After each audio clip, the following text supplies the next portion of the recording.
कंचा आंबर सीजन पलैछि किंतु एबे मते भारी इच्छा होची कंचा आंब को माखेकी खाइबार।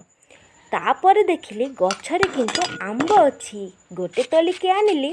गोटे तलिके आनिला परे भल पानी रे धोईदेली।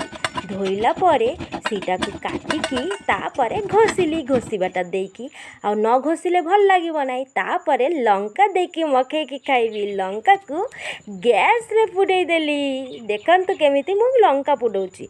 तापरे से घोषिबा आंब भितरे देदेली लेंबू पत्र। लेंबू पत्र देला परे तापरे देदेली सोरिष तेल आउ से पूरा लंका। पूरा लंका को देकी चीनी आ लुण ता भितर देकी भल से हाथ साहाय्य रे मखई देली। एमिति न मखैले किंतु भल लागिब नाई। तापरे गार्निश पाए दुईटा लेंबू पत्र छिंडिकी ता भितर गार्निश करदेली। तापरे मोर माँ को देदेली। माँ खाए कि कहले आपनकर केमिति लागुची।